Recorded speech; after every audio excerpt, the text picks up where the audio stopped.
What's up, guys? I'm back to try and finish sorting this out. As you can see, where I left this in the last video, the picker was still hooked up on the motor, where I was having an issue with getting the motor mounts to do what they were supposed to do. And I'm still having that issue. However, I came up with a way to at least get the motor secured in place so that the car could be put away for the week. And well, now it's back out. I don't know if you can even see it, but I've got it up on jack stands way up in the air, so it's easy to get underneath and see what's going on under there. And I don't know what I'm going to do about the motor mounts at the moment. I did not expect another issue that I didn't expect to have. The transmission cross member is in. I don't have it bolted to the transmission, but I can look through the bolt holes and they're lined up with the two holes in the bottom of the transmission where I could throw bolts in it. So I know that it's where it was before with the stock clip, which everything fit fine with the stock front end. It's just a matter of figuring out why I have a motor mount issue up front. So let me show you what I've got going on with that, and then we'll start seeing if we can figure it out. Where I left it in the last video, I had these poly mounts that were installed with a shim plate that they come with, like they're supposed to be installed, and those weren't even close to lining up with the holes. They couldn't get it even pinned. And I was frustrated enough that I wanted to know why, if there was an issue with the mount or if it was an issue with the chassis side of the mount. So I grabbed my solid steel mounts, which I have used in the past on that car when it was all put together, and threw them in. And that gave me some progress. Let's go to this. That doesn't matter. This mount right here, as you can see with the steel mount, I've got the shim plate in there, you know, like you're supposed to, and I've got a bolt in that goes through, but let's see if I can get an angle where we can see it. Hold on, I'm getting the camera in there. There we go. As you can see on this side, hopefully you can see it, the bolt hole on this side of the motor mount is way low. So the bolt itself can't go all the way through. And the issue, that same issue, occurs over here on the passenger side, where I can get the front hole started and the back over here, same problem. The hole is low. Now, initially, the idea that I had was, oh, it's low in the back, bring the transmission up, but I can't get the transmission up high enough without hitting the floor to actually get that bolt all the way through the mount. And if I do that, the transmission will still be way up over the top of the cross member floating, which you could shim it up and account for that. But even then, it changes all the alignment is what that's coming down to. If I bring it up, get those bolts in, if I were to bring it up enough, you know, give the floor a couple of love taps to get those bolts in, get the transmission high enough so they'll, you know, pin all the way through. When I lower the transmission back down to the cross mount or cross member, it'll put a whole lot of strain, and good chance it'll either break bolts, or if I do actually run the poly mount, it'll kill mounts really quick because of the misalignment. Yeah. So that's what I'm left with trying to figure out, is how to resolve the motor mount issue. It seems like there's an alignment problem. The transmission, between where the transmission wants to sit on the cross member and where the motor wants to be on the front mounts, is basically just two different levels, and we're at a downward angle that doesn't allow this to line up. And I'm not 100% sure how to fix this yet.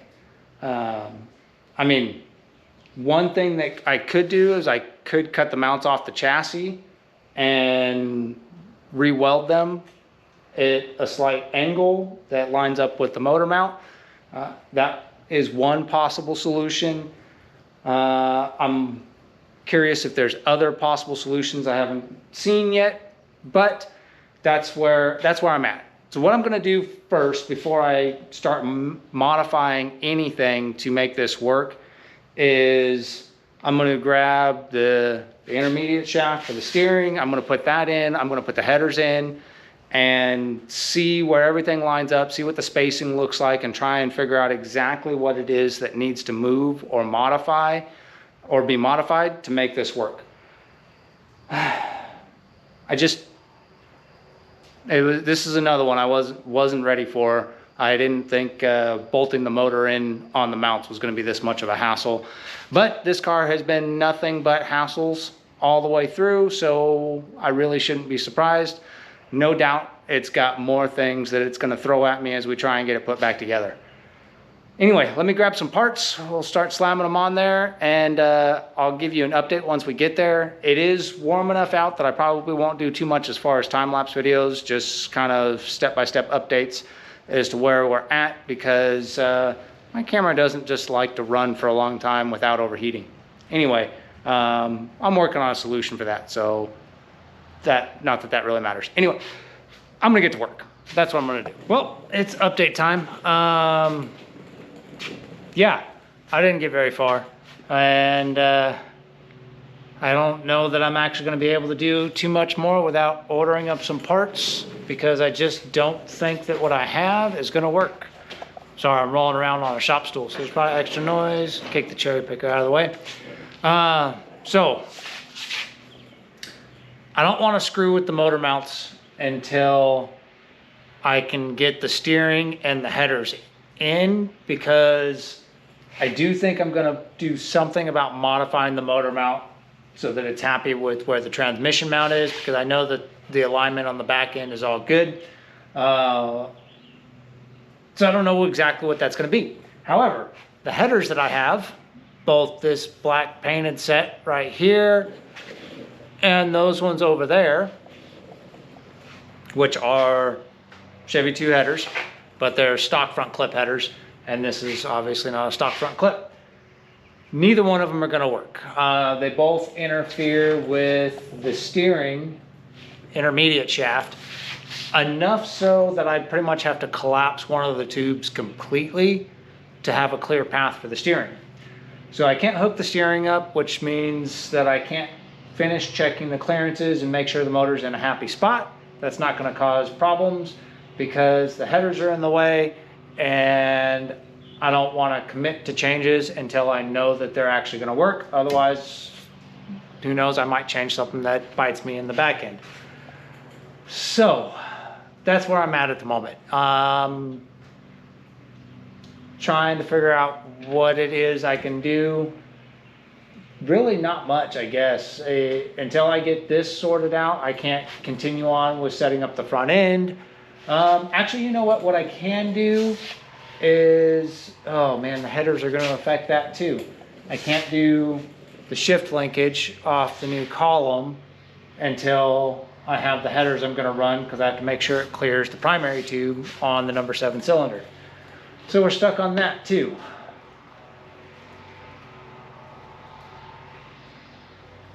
Perfect. Well, I don't know. I'm gonna fiddle around for a few minutes, see if there's anything that I can make some progress on, and maybe get something done today. Otherwise, I might end up just being a short, lazy, easy day, I guess. All right, well, today's mostly a bust. I don't know. There's nothing else I want to get into starting working on yet with this car until I get the motor actually mounted, because so many things hinge on that being right. I'm not ready to start on the wiring because this has a bunch of time to move, the starter clearance, all that sort of stuff.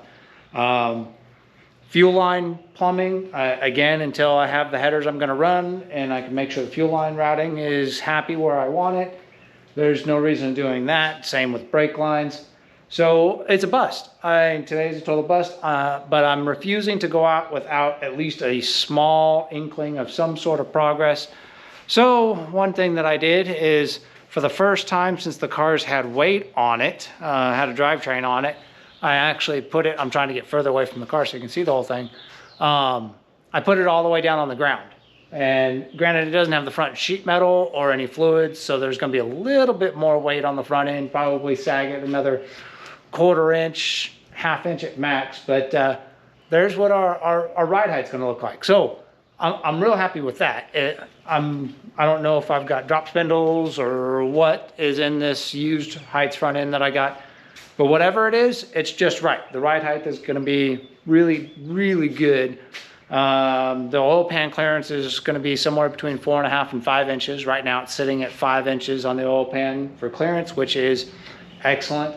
And then I wanted to do one more thing just to make sure, because no doubt it'll bite me in the butt sometime down the road if I don't actually ever check it. But the intake that I had sitting on this motor is, well, it was bolted on just for dropping the motor in because it had my lift plate and everything on it. But it's not the intake. We're not running a big old air gap single plane on this car for street application. It's just not the right combination. Let's see if we can do this. I don't think I can grab the other one one-handed because it's got a carburetor on it. But we're gonna try. Get the air cleaner out of the way. But yeah, I mean, you always got to have some sort of victory, and before I give up on the day, we'll at least try and do one more thing. And it'll also tell me if I need to go shop for more parts than just headers. Okay, I got it one-handed. Here we go. Over to the car. Man, the motor is so nice and low. I think that this is actually going to fit. I think it's going to fit and clear the hood.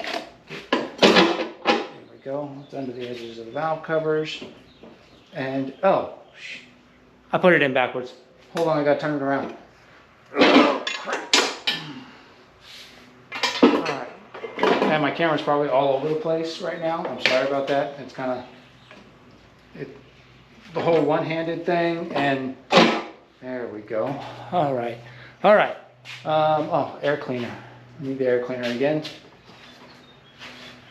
Okay, get the air cleaner on.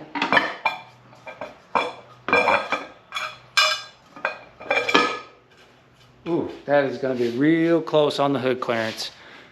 Real close. I don't even know if you can see it. Hey, there it is. Let me turn the camera around and you can get a better look at what I'm looking at. All right, there it is. The intake that I'm going to run is a dual plane air gap style. And I'm hoping to run that 4-inch filter on there. And if you look at where that lines up with, set that on there, where that lines up across, oh, tire hit the camera stick. You know, that looks like, oh, man, it's gonna be super close. But we might get away with that. That'll be super cool. I'll be happy with that. Oh, and don't mind that air filter only being half polished. If you want to know what that's all about, there's a video about how that happened. Anyway, yeah, it's probably going to stay that way too, just because I'm being lazy and don't want to polish the rest of it. But that's pretty close to what we're going to end up with here. As far as that carburetor, there's a good chance I am going to run that Edelbrock AVS2 at least to start, just because I had the throttle linkage all working and the kickdown working with that setup, and the bracket that I got that would work with the Holley carburetor didn't like the combination of working with the gas pedal linkage for this car. It clashed. Probably could be resolved, but we'll see. There's things that might change there, but it's pretty close to what we're going to end up with. And it, you know, it always looks good to see it starting to look like it's coming together, even though we really made no progress at all on anything that actually mattered. But it looks better, right? All right, guys, that's going to do it for this video. I'm bummed I can't make good progress. But I mean, at least I feel better looking at it. That's going to be it. I'm going to have to go do some part shopping, figure out what I'm going to use for headers. If you've got a Heidts front end, and go on down in the comments and let me know what headers you've got. It would be extremely useful. I'm going to go check Heidts' website, and I'll check some of the other front clips that are similar, what headers they recommend. Clearly I have headers that don't work, That's that. I mean, there ain't nothing else about it. So I'll have to figure out headers, and then we can start making progress, get the motor mounts figured out, and hopefully in the next video move on from, well, at least get the motor properly and transmission fully bolted in so that we can move on to the next step. Sorry it wasn't more exciting. Sorry I didn't get more done. Didn't see this issue coming up. But, you know, sometimes that's just how it goes, right? That's, yeah, that's it. We'll see you guys on the next one.